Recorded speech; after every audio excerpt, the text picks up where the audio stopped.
मेरे सारे पाठकों को प्यार भरा नमस्कार। मेरी कहानी है माँ की दौलत। एक गांव में श्याम नाम का आदमी रहता था। उसकी पत्नी का नाम गंगा था। उनको 2 बेटे और 2 बेटियां थीं। एक छोटा सुखी परिवार था। श्याम ने अपना सारा पैसा उसके बेटे और बेटियां इनकी पढ़ाई, शादी और उनके लिए अच्छे घर बनाने में खर्च कर दिया। श्याम के बेटे और बहुएं स्वार्थी थे। माँ बाप ने इतना सब किया था, फिर भी श्याम को अपने बेटे बहू के रहमो करम पर जीना पड़ रहा था। उन दोनों को बेटों और बहुओं से बहुत ज़्यादा हीनता और अपमान का बर्ताव मिलता था। अचानक एक दिन श्याम की मृत्यु हो गई। गंगा मात्र अकेली रह गई। गंगा ऐसे ही उदास मनस्थिति में मंदिर गई। वहाँ उसे उनकी बचपन की सहेली शांता मिली। उसे देखकर उसे अच्छा लगा। गंगा को उदास देखकर शांता ने गंगा से उसकी उदासी का कारण पूछा। गंगा ने अपनी दुखी जीवन का सभी विवरण उसे बताया। वह सब सुनकर शांता ने गंगा से कुछ कहा। वो सुनकर गंगा को थोड़ा सा आधार मिला। दूसरे दिन सुबह शांता के बताए अनुसार शांता एक बैग लेकर गंगा के पास गई और वो जैसे पहली बार ही मिल रही हो ऐसा बर्ताव किया। शांता ने गंगा को गले लगा लिया। गंगा ने शांता को पूछा, शांता तुम यहाँ हमारे गांव में कब आई और किसके घर ठहरी हो? गंगा के दोनों बहू गंगा की आवाज़ सुनकर तुरंत अंदर से बाहर आई। उन दोनों को देखकर शांता बोली, अरे मैं दूसरे घर पर कहाँ रहूँ? हम दोनों मौसेरी बहनें हैं, तो भी सगी बहनों से ज़्यादा हमारा रिश्ता अटूट है। मुझे जीजा जी के गुजर गए मालूम पड़ा, इसलिए मैं तुम्हें मिलने के लिए और भेंट देने के लिए आई हूँ।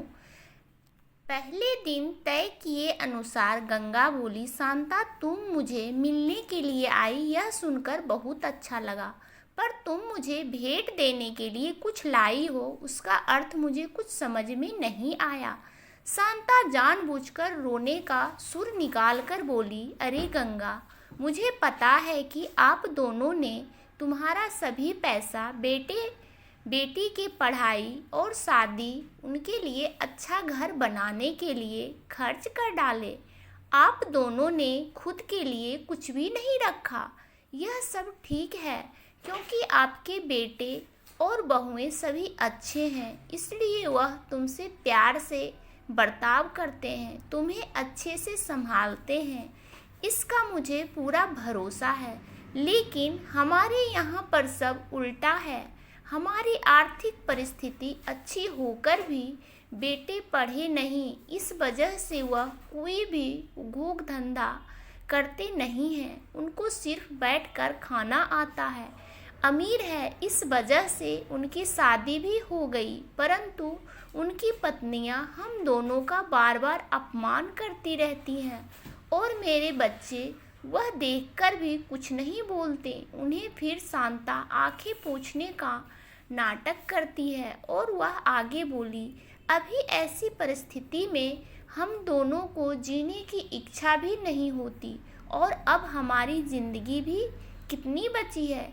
इसलिए मैंने तय किया कि मेरे पति का नज़दीकी कोई भी नहीं है और तुम्हारे सिवा मेरा कोई भी नहीं है, इसलिए सब पैसा बेटों को देने के बजाय तुम्हें आधे पैसे दे दूं।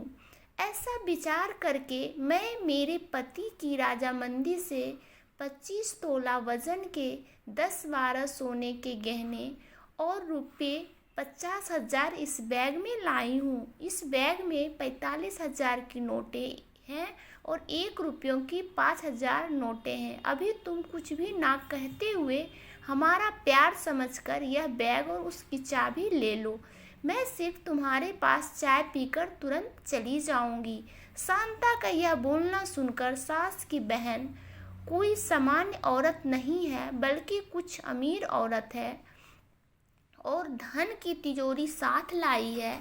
ऐसा विचार करके गंगा की बड़ी बहू प्यार का नाटक करके उनको बोली कि क्या मासी, आप इतनी जल्दी क्यों जा रही हो? अभी आए हो तो रहो हमारे घर 2-4 दिन। आपके बेटे और बहू भी नहीं नई पीढ़ी के हैं, इस वजह से आप उनके तरफ ध्यान मत दीजिए। शांता उसे बोली, मेरे पति के दोस्त आज प्लेन से रात को 12 बजे हमारे घर आने वाले हैं, इस वजह से मुझे जाना होगा। शांता के जाने के बाद गंगा के दोनों बेटे और बहुएं उससे बहुत अच्छा बर्ताव करने लगी, बहुत प्यार और देखभाल करने लगे। गंगा खाना खाने के बाद रात को अपने रूम में जाकर दरवाजे की कुंडी लगा लेती। शांता ने दिए हुए पैसे पत्थर पर पीटकर बजाकर गिनती थी। आवाज़ रात के समय स्पष्ट उनके बेटे और बहू को सुनाई देता था और उनका गंगा पर और ज़्यादा प्यार बढ़ने लगता। ऐसा 5-6 महीने तक चलता रहा, लेकिन पैसे गिनने का काम खत्म नहीं हो रहा था और ये सिलसिला गंगा ने अपने मरने तक चालू रखा। गंगा के आखिरी 6 साल खुशियों से बीते, परंतु एक दिन अचानक गंगा की मृत्यु हो गई। उनके जाने के बाद रिवाज और लोक लाज के लिए उसके बहुओं ने और बेटों ने आंसू बहाए। फिर उन्होंने शमशान से आने के बाद तुरंत माँ के रूम में जाकर उस बैग का ताला खोला और क्या उनको धक्का लगा, क्योंकि उसमें सिर्फ पुराने समाचार पत्र, 4-5 वजनदार पत्थर और सिर्फ 1 रुपया था। वो रुपया भी पत्थर पर पीटने पर पूरा का पूरा खराब हो गया था। दोस्तों, कहानी पसंद आए तो एक लाइक ज़रूर करें और चैनल को सब्सक्राइब करना भी ना भूलें। और आप सब अपने जीवन में खुश रहें, मस्त रहें, यही भगवान से प्रार्थना है और हमें ऐसे ही सपोर्ट करते रहें। धन्यवाद दोस्तों।